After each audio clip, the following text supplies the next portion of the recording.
नमस्कार दोस्तों, आज मैं आपके लिए कहानी लेके आई हूँ पछतावा। अगर आपने अब तक हमारे चैनल को सब्सक्राइब नहीं किया तो सब्सक्राइब कर लें। निधि अपने घर से भागकर ट्रेन से जा रही थी, गुस्से में क्योंकि उसके दादाजी से उसकी लड़ाई हो गई थी। उसके दादाजी उसको बाहर आने जाने से टोकते रहते थे, बाहर जाने से घूमने फिरने में रोक टोक करते थे। उसको घुटन लगने लगी थी। अपने ही घर में इसी से ऊब कर वो घर छोड़कर भाग रही थी।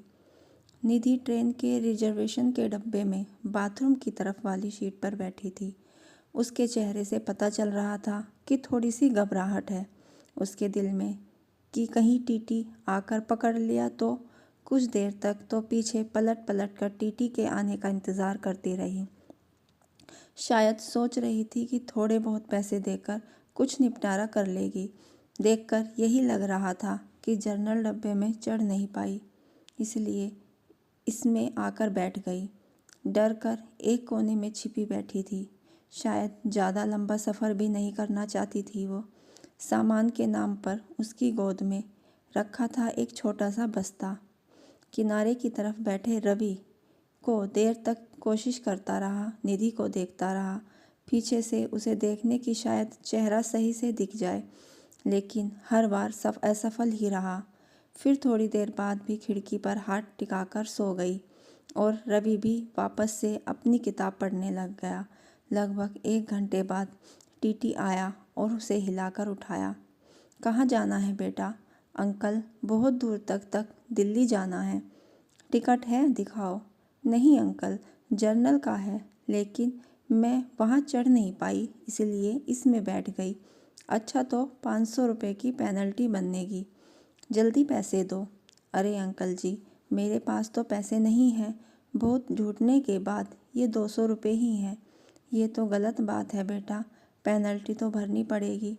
निधि रोते हुए, सॉरी अंकल जी, मैं अगले स्टेशन पर जनरल डब्बे में चली जाऊंगी। मेरे पास सच में पैसे नहीं हैं। कुछ परेशानी आ गई, इसलिए जल्दबाजी में घर से निकल आई हूँ और ज़्यादा पैसे लेना भूल गई। बोलते बोलते निधि रोने लगी। टीटी ने उसे माफ़ कर दिया और 200 रुपये में उसे दिल्ली तक इस डब्बे में बैठने की परमिशन दे दी। टीटी के जाते ही उसने अपने आंसू पोंछे और इधर उधर देखा कि कहीं कोई उसकी ओर देखकर हंस तो नहीं रहा है।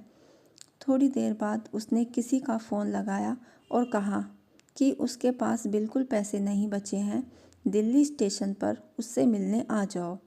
वो किसी लड़के को फ़ोन पर कह रही थी, पैसे लेकर आ जाओ, मैं घर से भागकर आई हूँ। अब मैं आज़ाद हूँ। अपने घर वालों की चिक चिक से बहुत परेशान थी। अब तुम्हारे साथ सुख से रहूँगी मैं। निधि की बातें सुनकर रवि के मन में कुछ उथल पुथल हो रही थी। न जाने क्यों उसकी मासूम चेहरा देखकर उसकी तरफ खिंचाव सा महसूस कर रहा था। दिल कर रहा था कि उसे पैसे दे दूं और कहूं कि तुम परेशान मत हो और रो मत, लेकिन रवि अनजान था कि इसलिए इस तरह की बात सोचना थोड़ा अजीब था। उसकी शक्ल से लग रहा था कि उसने कुछ खाया पिया नहीं है, शायद सुबह से, और अब को उसके पास पैसे भी नहीं थे।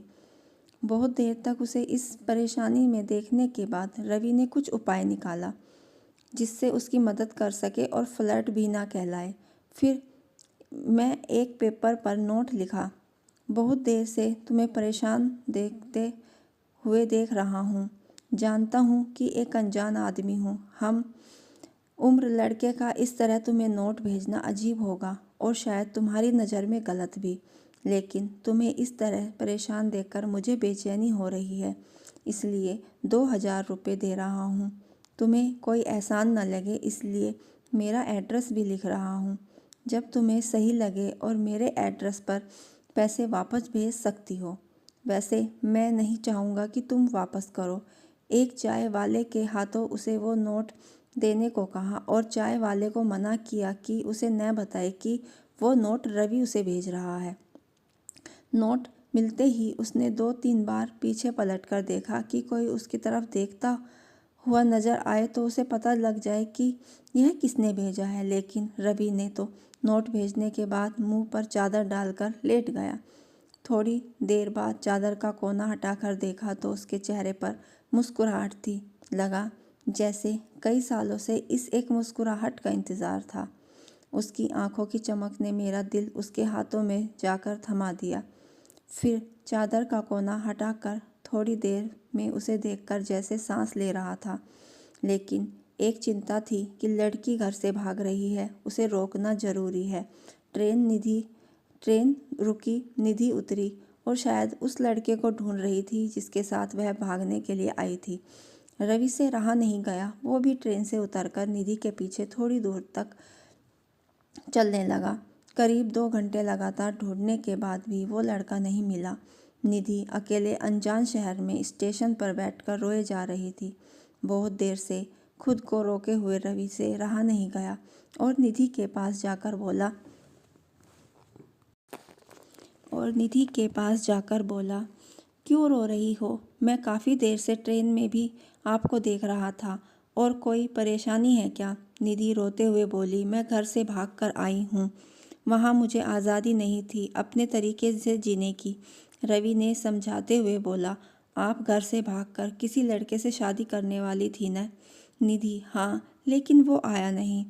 रवि ने बहुत समझाया। निधि को अपनी गलती पर पछतावा हो रहा था और वो एक छोटा सा नोट अपने हाथ से लिखकर रवि को दी कि वो उसे ट्रेन में रख दे। रवि से रहा नहीं गया, तुरंत उस खत को खोला। उस पर लिखा था, धन्यवाद मेरे अनजान हमसफ़र, आपका ये पैसा मैं ज़िंदगी भर नहीं भूलूंगी। और एक धन्यवाद जो भी स्टेशन पर मिले थे उनको भी मुझको अपना जैसा समझने के लिए। आज मैं अपने घर उनकी बेटी बनकर जाऊंगी। रवि उस दिन से निधि को भूल नहीं पा रहा था। उसका मन कह रहा था निधि ज़रूर खत भेजेगी। अब वो निधि की आंखों और मुस्कुराहट जैसे रवि के जीने की वजह बन गए थे। हर रोज़ पोस्टमैन से पूछता था, शायद किसी दिन उसका कोई खत आ जाए। आज 1 साल बाद एक खत मिला। आपका कर्ज अदा करना चाहती हूँ, लेकिन खत के जरिए नहीं, आपसे मिलकर।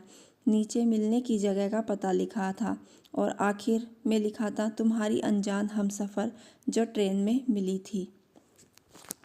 आपको कहानी कैसी लगी कमेंट बॉक्स में ज़रूर बताइए और हमारे चैनल को लाइक, सब्सक्राइब और शेयर ज़रूर करें।